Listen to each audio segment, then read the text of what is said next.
Hi, Levi. So, thank you for joining us. Now, we're here at this beautiful model farm.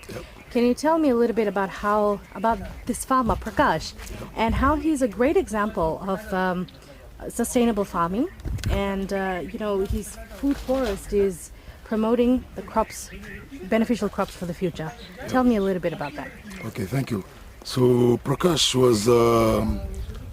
is one of our pioneers into commercial breadfruit production, and I think it's very important that we focus on Prakash and what he's doing on his farm at the moment. It's turned into a food forest, but the principal crop here is breadfruit, and as you know, breadfruit has a lot of advantages, and if you connect it to climate change, it's one of the best crops the scientists are promoting to be a carbon sequencer because of the leaves, the makeup of the leaves. If you have a look at the leaves, they have a very big broad leaf span opposed to other tree crops. So in terms of carbon sequences, breadfruit is one of the crops that are promoting. And then we are trying to promote food security too as well. As you know, breadfruit is one of those trees that you just have to plant once. It'll be there for 2-3 generations. And before, back in the day, breadfruit was never planted as a crop. It's always been in the wild, and the people have been harvesting it for centuries. What we have come to in this point in time is we are domesticating this traditional tree crop into an orchard-based crop. The whole big idea is to try and try to diversify farmers into crops of the future, and one of them we believe is breadfruit. What we want to do is have more farmers like this who can basically provide a processor who can convert all this breadfruit into flour. As you know, the price of flour and grains, mainly wheat and rice, will increase in the future due to climate change. And one way to offset that in the Pacific is to start focusing on our traditional crops. And one very important crop that we have in abundance and around us is breadfruit. So the idea is to generate more breadfruit farmers, come to a point where you have that critical mass, and once you have critical mass, you can convert that into breadfruit flour, which can have more sustainability in the future.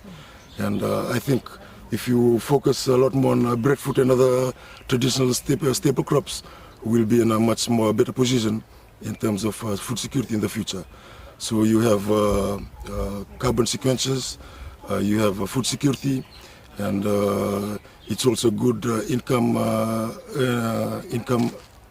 earning generating activity for the farmer themselves, not just for the local market but for the export market as well. We have a market that we are trying to supply in Auckland, the Pacific Island community, who want their fresh breadfruit on a weekly basis. So that's where all this fresh breadfruit is going to. So that's the good side of it. But the downside to it is it also has its challenges. As you see here, the breadfruit is growing much more better opposed to the breadfruit on this hill. So you're working with a bit of better fertile land opposed to marginal land. And you'll just see the difference between the growth of the trees and the color of the leaves. Just by looking at the trees, you know that they are hungry, and that they need a lot of fertility.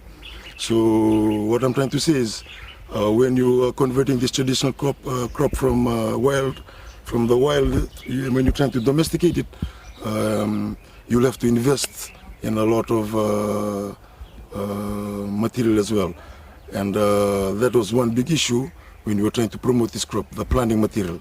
So we went out to villages, we went as far as Honolulu to try and source this breadfruit planting material, the breadfruit suckers, which thrives at the base of the tree, and also zooming into the varieties that we want.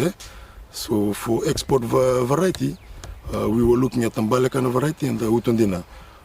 Both of these varieties are both seedless. And as you know, any fruit that does not have seed has a longer shelf life. So these are the two varieties we are working with to try and supply our export market. And one of the big issues was trying to source planting material. And so we basically got this material from Vono level, brought it down to VT level, and nursed it for several months and distributed it to our farmers. And from the 40 plus farmers that we worked with, we're down to 3 farmers. 3 farmers who actually who succeeded in the project, and Prakash is one of our farmers. So you'll see mainly Balakana varieties around here. And the good thing about it is they've also adapted well to these conditions, very hot, marginal soil. And just because of those interventions, irrigation and fertilizing, regular fertilizing and irrigation, they've been able to respond. And if you ask him, he'll tell you that these trees fruit throughout the year. And they have about 3 flushes. That's 3 big fruiting throughout the year. In the beginning of the year, the middle of the year, and the end of the year. So that tells us that the same situation in where they came from, these breadfruit trees, they are also responding to it back in Lotoka, in the cane belt area. So that's one big plus. One other big issue is land tenure. So if you are intending to become a breadfruit commercial farmer, you have to make sure that you have long-term security in regards to your land. These are not short-term crops, they're long-term crops. The fruit after 4 or 5 years.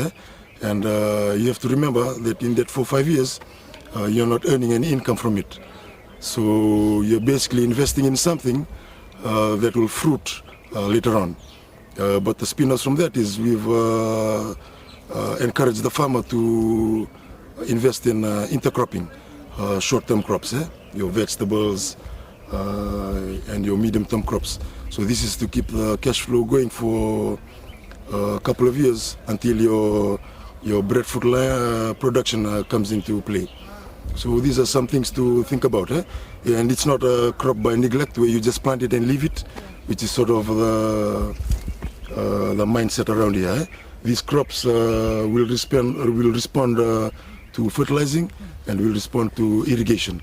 And you can just see how these trees have responded. They are fruiting now at the moment. Exporters have been coming here to harvest it. Even the local market, the middleman, comes to take fruit from here. And like I said, the beauty about it is you just have to plant it once.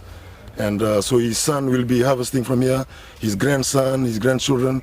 Those are the spin-offs from investing in commercial breadfruit production. Nice. Yep. Okay, perfect.